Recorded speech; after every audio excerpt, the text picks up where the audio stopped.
जब दो व्यक्तियों में लड़ाई हो रही हो, घर में भी, माँ बाप में और बहू में, तो आप ये देखना कमजोर कौन पड़ रहा है, असहाय कौन है, उसके पक्ष में आपको खड़े होना। आपकी जिंदगी में बहुत बड़ा अतिशय आएगा। इतना अतिशय आएगा कि आज दुनिया में श्री राम के मंदिर ज्यादा हैं कि हनुमान के। देख लीजिए, आज दुनिया में किसी का सिर नहीं पूजा जाता, कहीं भी दुनिया में नहीं है कि कहीं का सिर पूजा जा रहा है, लेकिन बर्बरीक का पूजा जा रहा है, क्योंकि उसने कमजोर का पक्ष लिया, उसकी नीति थी।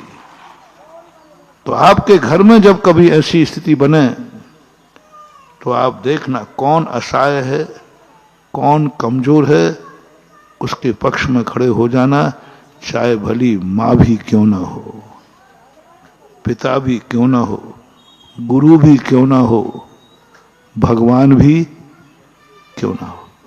फिर देखो आपका चमत्कार, देखना क्या अतिशय आता है, कितना अतिशय आता है।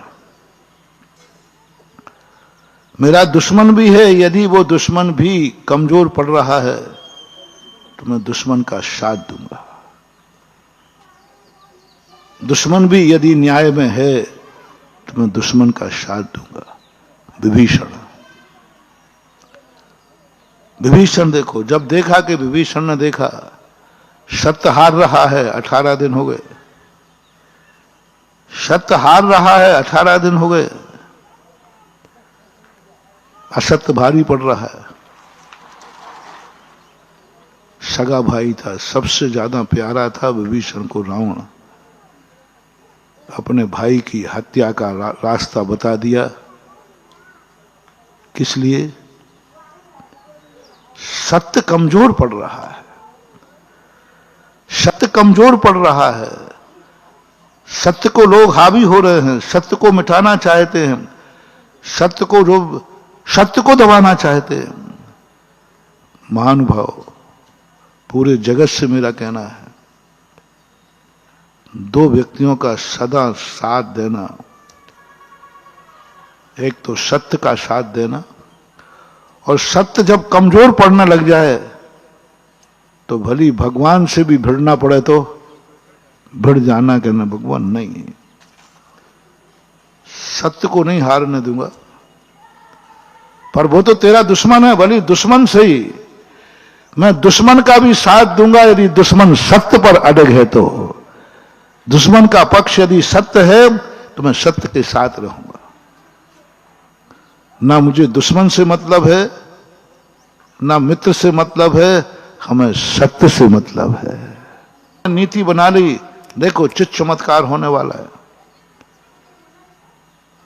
हम सत्य के पक्ष में ना होकर के हम अपने व्यक्ति के पक्ष में हो जाते हैं।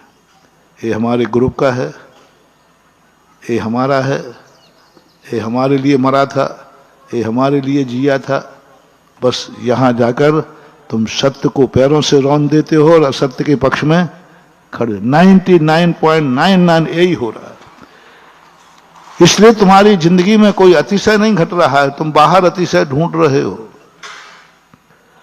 अतिशय तुम्हारे पास है, तुम नियम तो करो कि मैं धर्मात्मा और सत्य के पक्ष में सदा लड़ेंगे, धर्म को कभी हारने नहीं देंगे, सत्य को कभी हारने नहीं देंगे,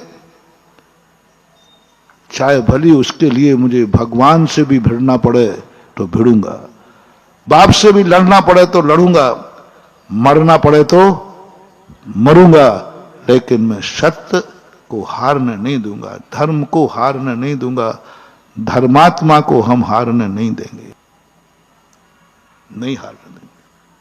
चमत्कार, धर्म और धर्मात्मा नहीं हारेगा, बड़ा चमत्कार होगा। उसके लिए तुम्हें क्या करना पड़ेगा? पुण्यहीन को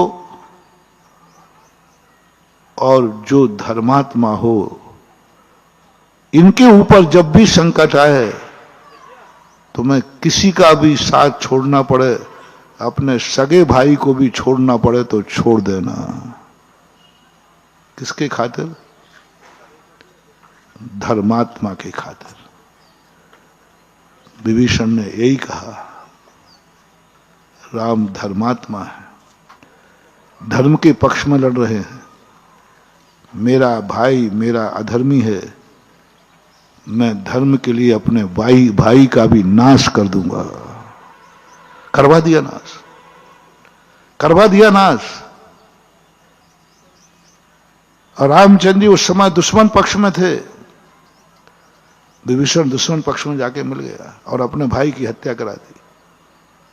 यदि विभीषण नहीं मिलता तो शायद रावण को वश में करना बहुत कठिन था। ये विभीषण की प्रशंसा क्यों हुई? ठीक है, घर का भेदी लंका ढाए, ये निंदा हुई, लेकिन जब सत्य की चर्चा चलती है तो विभीषण अग्रणी होता है कि देखो, जब सत्य और न्याय का पक्ष आया तो भाई को भी छोड़कर दुश्मन का साथ दे दिया।